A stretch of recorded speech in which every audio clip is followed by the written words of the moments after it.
TV 9 के digital platform पर आप सभी का स्वागत है। मैं हूं आपके साथ सिमरन कौर। आज है 11 नवंबर और माफ कीजिएगा, हिमाचल में चुनाव प्रचार का शोर बीते रोज यानी कि 10 तारीख को थम गया। कल चुनाव होने हैं और साफ पर लगी हुई है कई दिग्गजों की किस्मत। ऐसे में जो ओपिनियन पोल्स आ रहे हैं निकल के, ओपिनियन पोल्स ये कहते हैं कि इस बार हिमाचल प्रदेश में कड़ा मुकाबला रहने वाला है बीजेपी और कांग्रेस के बीच में। तो ओपिनियन पोल के आंकड़े एक बार आपको बता दें, उसके बाद हम डिस्कशन शुरू करेंगे। एक्सपर्ट्स हमारे साथ आज भी मौजूद हैं। और ओपिनियन पोल की अगर बात करें, एबीपीसी वोटर ओपिनियन पोल आया है जिन्होंने कहा है कि बीजेपी और कांग्रेस में कांटे की टक्कर इस बार रहने वाली है। जहां 47% लोग कह रहे हैं कि बीजेपी की सरकार आएगी सत्ता में, 43% कह रहे हैं कांग्रेस की आएगी, 3% लोग आपके साथ हैं, वहीं 2% लोग वो अदर्स के साथ जा रहे हैं। तो 47 एंड 43% बीजेपी और कांग्रेस की तरफ जाता हुआ यहाँ पर ओपिनियन पोल में नजर आ रहा है। एक्सपर्ट के तौर पर हमारे साथ हैं डॉक्टर आलोक पांडे जी। डॉक्टर साहब, आपका बहुत बहुत स्वागत है डिस्कशन में। और सतीश ठाकुर जी, आम आदमी पार्टी हिमाचल प्रदेश से। सतीश जी, आपका भी बहुत बहुत स्वागत है। तो आलोक जी, सबसे पहले तो इन आंकड़ों के साथ मैं आपके पास आऊंगी। कल चुनाव है और ये ओपिनियन पोल की अगर हम बात करें और अगर इस पर रिलाय करें तो किस तरह के समीकरण हिमाचल में इस बार सामने आ सकते हैं? देखिए, ओपिनियन पोल जैसे एबीपीसी सी वोटर आपने बताया, इसके अनुसार 43 और 47%। तो अगर वाकई 4% का अंतर रहता है तो फिर भारतीय जनता पार्टी सरकार बनाने जाती। लेकिन क्योंकि ये ओपिनियन पोल है, मान लीजिए कि 2% वोट कांग्रेस के बढ़ जाते हैं और 3% या 2% बीजेपी की घट जाते हैं, आम आदमी पार्टी के 3% जगह 7% वोट हो जाते हैं, तो कांग्रेस सरकार बन जाएगी। तो ये एक कांटे की टक्कर में ओपिनियन पोल में फिर ये कहना बड़ा मुश्किल होता है। वैसे तो कुछ भी कहना मुश्किल होता है, एक हम अनुमान लगाते हैं। क्योंकि आपको याद होगा, मध्य प्रदेश की जब सरकार बनी थी कांग्रेस की, तो बीजेपी का मत प्रतिशत कांग्रेस से कम ज्यादा था। और लेकिन वोट जो परसेंटाइल था 1.5-2% या 1 से 2% जो है बीजेपी ने ज्यादा प्राप्त किए थे, लेकिन सीटें कांग्रेस की ज्यादा आई थी। तो इसलिए ये जो 43-47 कांटे की टक्कर ही कही जाएगी, क्योंकि ये एक ओपिनियन पोल है। इससे मिजाज का अंदाजा मिलता है। ये उस तरह के नहीं कि चावल हमने घर में चढ़ाया कढ़ाई उसमें बटलोई में और 2 चावल देख लिए, बोले पूरे चावल पके हैं। ये चावल के लिए ठीक बैठता है, लेकिन चुनाव के लिए सिमरन जी ये ठीक नहीं बैठता है। चुनाव एक बहुत बड़ी प्रक्रिया है। चावल पकाना और चुनाव में बहुत अंतर है। लोग कहते हैं कि जो ये वोटर का है या जो ये ओपिनियन पोल है, ये चावल जैसा होता है कि 2 दाने से हम अंदाजा लगा ले। ये ऐसा नहीं है। चावल चावल होता है, उसका अपना मस्तिष्क नहीं होता है, लेकिन ह्यूमन का मस्तिष्क होता है। लेकिन हाँ, फिर भी इससे एक अंदाजा मिलता है। दूसरा सिमरन जी, आप अगर मेरे लिए 1 मिनट का और समय हो तो मैं कुछ और जोड़ दूं इसमें। जी बिल्कुल बिल्कुल जी। इसमें मैं ये कहना चाहता हूं कि देखिए, मतदाता क्या सोचता है ये कोई नहीं जानता, पहला। दूसरा, जो अगर पूर्व इतिहास होकर हम देखें, हिमाचल में तो पिछले 37-38 सालों में या 35 सालों में कोई भी सरकार दोबारा रिपीट नहीं हुई है। तो अगर हम इतिहास से देखें तो फिर यह है कि कांग्रेस सरकार बना सकती है। लेकिन जो ये वोटर का जो आपने अभी बताया है एग्जिट पोल का, ये टक्कर दे रही, ये बीजेपी की सफलता मैं मान लेता हूं। क्योंकि आमतौर पे वो जो सरकार सत्ता में होती है हिमाचल में रिपीट नहीं करती। एक चीज और इसमें अच्छी बात है कि एक इसी रिपोर्ट हमने पढ़ा, इसी रिपोर्ट में, कि प्रियंका गांधी के जाने से 3 से 5% वोट उनका बढ़ा है। स्विंग वोटर उनकी तरफ झुकाव उनका आया है। तो अगर मतलब ये कि अगर गांधी फैमिली और ताकत लगा देती तो जो एक कांटे की टक्कर है कहीं वो एक तरफा हो जाती और कांग्रेस, हम इस समय ये बात कर रहे होते कि 47% कांग्रेस और 43% बीजेपी, ये भी संभव था। कांग्रेस ने शायद अपनी पूरी शक्ति नहीं लगाई।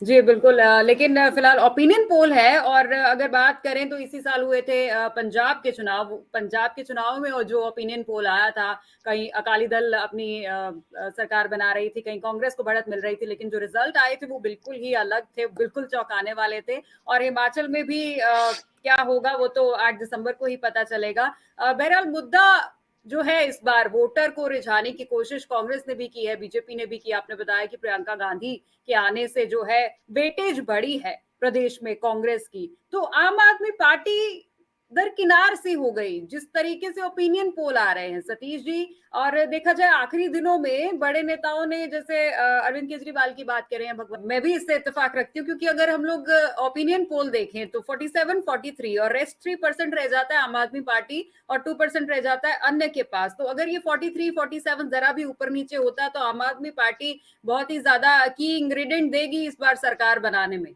जी, अब ये 47-47 रह जाए या 43-43 रह जाए तो हो सकता है छोटे राज्यों में कुछ भी संभव है। ये भी हो सकता है कि वो 51 हो जाए, ये भी हो सकता है कि वो जो 43 है वो 35 रह जाए। एक मोटा मोटा अंदाजा मिलता है। और जैसे कि आम आदमी पार्टी के लिए, पंजाब के लिए ऐसा नहीं, एक सर्वे ने आम आदमी पार्टी की भी सरकार बनाई थी जहां तक मुझे याद आ रहा है, तो पूरी तरह से निगलेक्ट नहीं, जी पूरी तरह से निगलेक्ट नहीं हुआ था। और उसमें ये, लेकिन इस बार जो तीनों सर्वे हुए हैं, इन तीनों सर्वे, देखिए एक सर्वे कुछ और कह सकता है, दूसरा सर्वे कुछ, एक औसत अगर हम निकालें, ठीक है, तो औसत अगर हम निकालें, दूसरा आप जैसे आपने कहा कि हिमाचल प्रदेश में आम आदमी पार्टी ने उसे, अगर मैं गांव की भाषा में कहूं तो विधवा छोड़ दिया, सारा सुहागन तो गुजरात को बनाया अरविंद केजरीवाल जी। अगर राज्य को एक पत्नी के रूप में तुलना कर ले एक सामान्य भाषा में, तो एक पत्नी के पास तो जा ही नहीं रहे हैं गुजरात में, वो गुजरात के चक्कर में वो रईस पत्नी है, तो क्या करेंगे वहां जाकर के, वो हिमाचल में नहीं जा। इसका मतलब है कि मोदी जी के साथ अरविंद केजरीवाल जी का प्रेम ही ऐसा, चाहे वो वाराणसी हो, चाहे वो वाराणसी हो, चाहे वो गुजरात हो, मोदी जी के साथ अरविंद केजरीवाल जी तो का इसका मतलब है कि देखिए सिमरन जी, जो नेता होता है ना वो फर्टिलिटी पे, फर्टाइल लैंड पे जाता है। ये नेचर होता है। हम नेता होते हैं, हम भी यही करते हैं कि जहां हमारी जीतने की कुछ गुंजाइश ज्यादा है तो वहां ज्यादा फोकस करेंगे।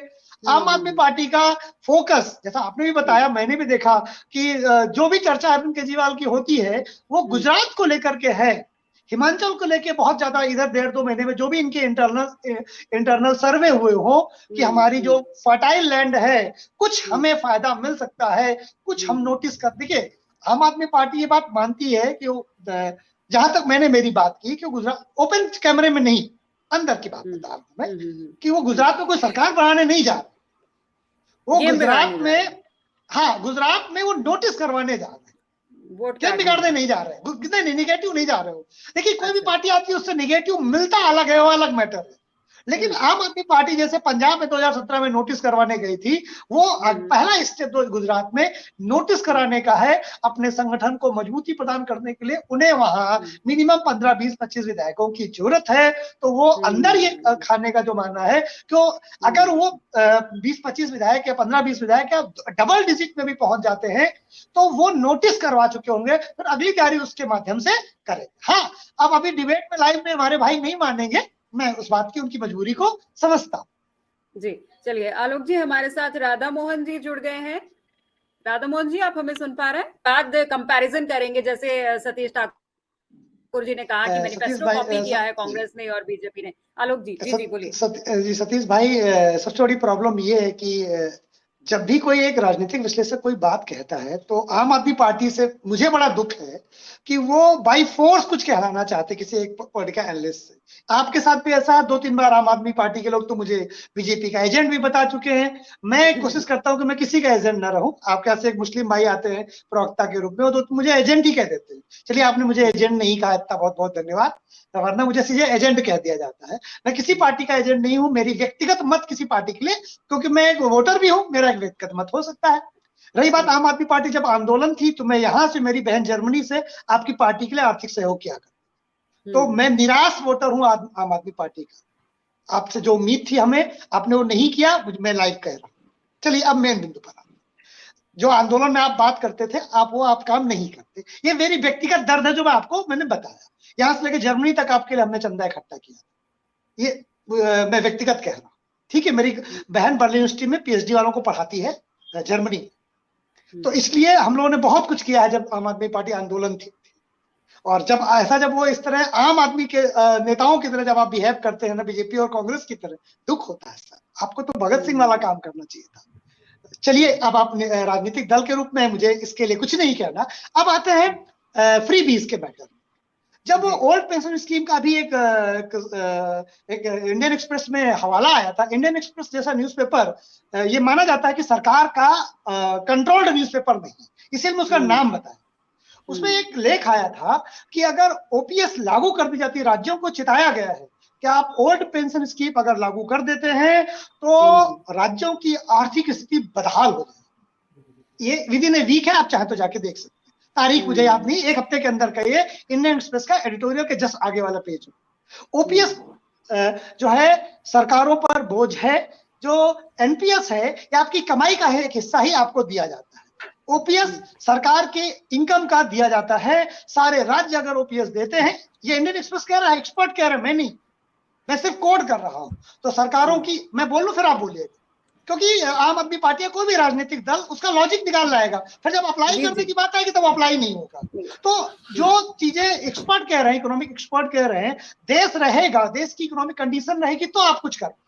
तो ओल्ड पेंशन स्कीम में इकोनॉमिक मैटर पर हमें राजनीति करने से बचना चाहिए। चाहे आम आदमी पार्टी हो, फ्री बिजली वाला तो रोड अच्छा नहीं बनता, रोड अच्छा होता है तो इंफ्रास्ट्रक्चर अच्छा होता है। दिल्ली उदाहरण है, पंजाब में शायद 3 लाख करोड़ का कर्जा था, 8 महीने में इन्होंने कितना उतारा, सतीश भाई बताएंगे कि कर्जा कितना कम किया 8 महीने में, 50,000 करोड़ कम किया, 1 लाख करोड़ कितना कम हो गया 3 लाख करोड़ में, मेरे भाई बताएंगे तो मुझे बहुत अच्छा लगेगा। और कितना कर्जा वो घटाएंगे आने वाले समय में पंजाब में, और कर्जा घटाकर पंजाब की इकोनॉमी कहाँ पहुंची 8 महीने में, कितने % इकोनॉमी की ग्रोथ हुई, वो भी भाई बताएं कि हमने देखिए पंजाब मॉडल में इतना बढ़िया काम किया है। तो साथ में हिमाचल और गुजरात के लोग और प्रभावित।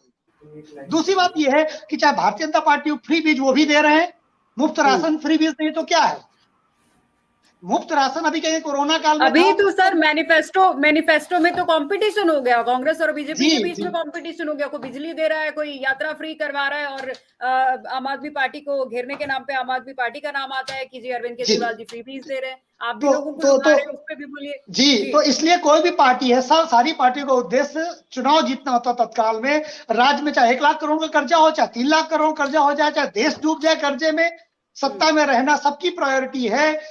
आम आदमी पार्टी भी उससे छूती है, वो निखालिस राजनीतिक दल है, और चाहे कांग्रेस हो चाहे बीजेपी हो, 3 दल प्रमुख रूप से हिमाचल में चुनाव में है, ठीक है, जिनकी चर्चा हो रही है। तीनों दल अपने अपने हित के लिए देश की, राज्य की जनता को लुभाने की कोशिश कर रहे हैं, किसी को राज्य के वास्तविक हित की बात जी कोई नहीं कर रहा है। क्योंकि जी राधा मोहन जी आपके पास आएंगे, फ्री बीज की बात है तो आपका जो मैनिफेस्टो लॉन्च हुआ है उसमें भी कुछ जहां तक मैं देख पा रही हूँ तो कुछ फ्री बीज तो आपकी पार्टी ने भी वादा किया है, और आरोप आप लगाते हैं फिर आम आदमी पार्टी के ऊपर।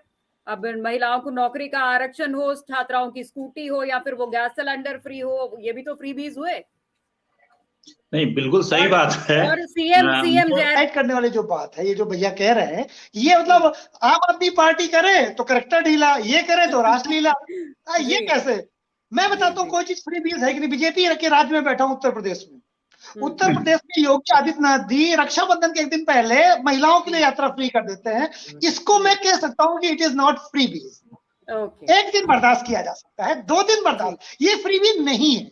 अगर लेकिन अगर आप 365 दिन कर देते हैं, 24x7 का 365, एवरीथिंग इज फ्री बीज। जो लगातार सतत चले वो फ्री बीज है, ये मेरी परिभाषा।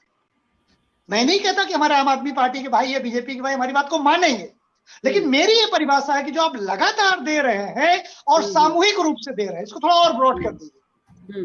जैसे बिजली फ्री, सामूहिक रूप से दे रहे हैं, लगातार दे रहे हैं, फ्री बीज।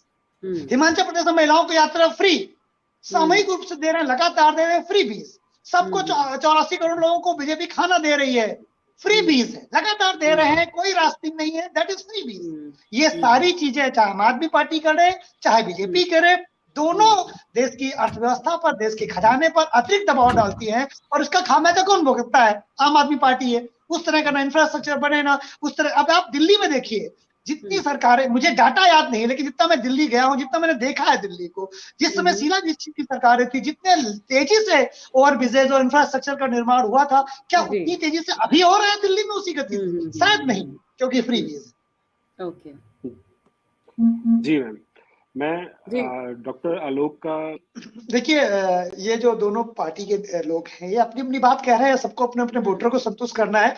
मैं किसी पार्टी का नहीं, मुझे किसी को संतुष्ट नहीं करना, और कि दोनों भाइयों के किसी के लोगों से हमारे अकाउंट में पैसा नहीं आता।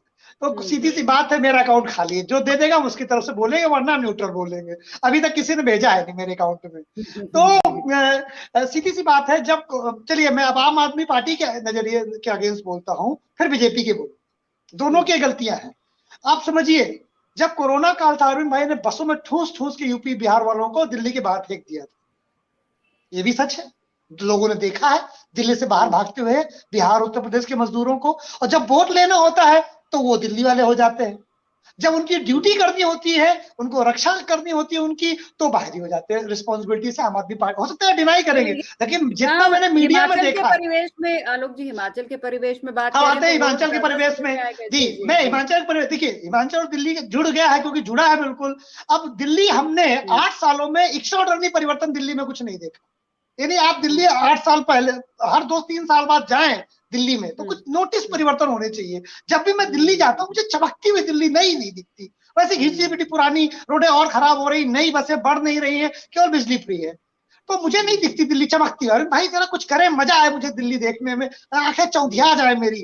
दिल्ली देश की कैपिटल है ना, दुनिया की 5वीं सबसे बड़ी इकोनॉमी की कैपिटल है, वो अरविंद केजरीवाल जी के पास में। क्या कर रहे हो दिल्ली के साथ, ये उनकी बात है। अब आते हैं जो बीजेपी वाले भाई जी कह रहे हैं, आप समझिए इस बात को, भारतीय जनता पार्टी और आम आदमी पार्टी, मैं इनको दोनों मानता हूं कि एक ओरिजिनल है, एक डुप्लीकेट है। जिसको कहते हैं भैया कि तुमको ओरिजिनल पसंद है तो ओरिजिनल को दे दो, नहीं तो डुप्लीकेट को दे दो। वो एक राम की बात करते हैं, एक हनुमान की बात करते हैं। हाँ, कभी कभी वो जाली टोपी भी लगा लेते हैं, लेकिन आप अगर देखोगे शिव भक्त हो जाते हैं तुरंत अरविंद केजरीवाल जी। तो ये दोनों लोग एक दूसरे के ही है, और कभी कभी तो ऐसा लगता है कि दोनों लोग मिलकर कहीं कांग्रेस को तो नहीं खत्म कर देना चाहते, बोले कांग्रेस को हटाओ, आप आ जाओ, काम खत्म करते हैं। तो राजनीति में कुछ भी संभव है। ये दोनों लोगों का डीएनए कभी कभी तो मुझे मैच करता हुआ दिखता है एक दूसरे को। अब देखिए गुजरात में क्या हो रहा है, गुजरात में आम आदमी पार्टी ताकतवर है या नहीं है भैया राम जाने, लेकिन कांग्रेस अभी मीडिया में कमजोर दिख रही है। ये मैनेजमेंट तो दोनों ने मिलकर क्या डाला, क्या वाकई गुजरात में कांग्रेस इतनी कमजोर है जितनी कमजोर इस समय दिखाई दे रही है? बड़ा चेहरा इस बार गुजरात में नजर नहीं आया। बेशक हिमाचल प्रदेश में प्रियंका गांधी ने कमान संभाल ली चुनाव प्रचार की, शायद इसी और अभी मैंने स्टार्टिंग में एक बात और कही थी कि हिमाचल में अगर गांधी परिवार पूरी ताकत लगा देता, अभी तो केवल त्रिमूर्ति में एक है, ब्रह्मा विष्णु महेश में एक पहुंचा है, ठीक है, तो तीनों पहुंच जाते तो कांग्रेस की सरकार होती, में दावे के साथ। क्योंकि हिमाचल, देखिए इतिहास से, इस हिसाब से डॉक्टर साहब मान रहे हैं कि अगर मान लो तीनों आते तो बनती, इसका मतलब आप ये कहना चाह रहे हैं कि कांग्रेस नहीं आ रही है? नहीं, मैं ये नहीं कहना चाहता। ये जो त्रिशंकु जैसा ये थोड़ा दिख रहा है कि आप ओपिनियन पोल के हिसाब से मैं कह रहा हूं कि जैसा आम आदमी पार्टी के पास चाबी आ सकती है, इसकी गुंजाइश कम हो जाती है।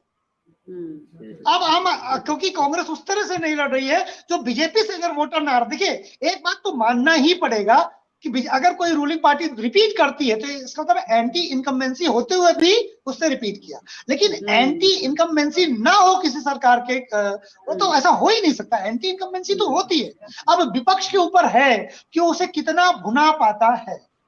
जी, एंटी इनकम्बेंसी की आलोक जी आपने यहाँ बात की, तो क्या क्या मुद्दे हैं जिनसे पब्लिक इस बार नाराज हो सकती है रूलिंग पार्टी से? देखिए पहला तो मुद्दा है महंगाई।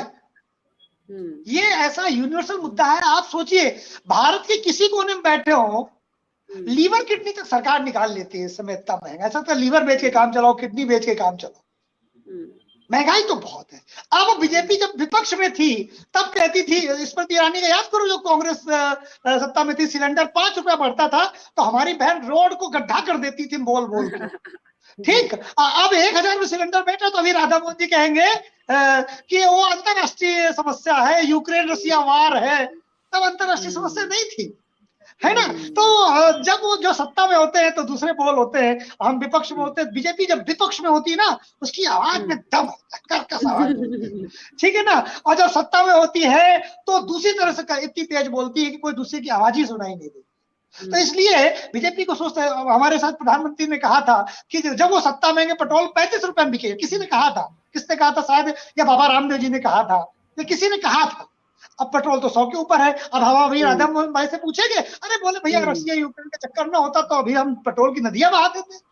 चलिए पेट्रोल और गैस की बात नहीं करते, यहाँ पर सिलेंडर और पेट्रोल को छोड़ देते हैं, क्योंकि जवाब हमें पता है।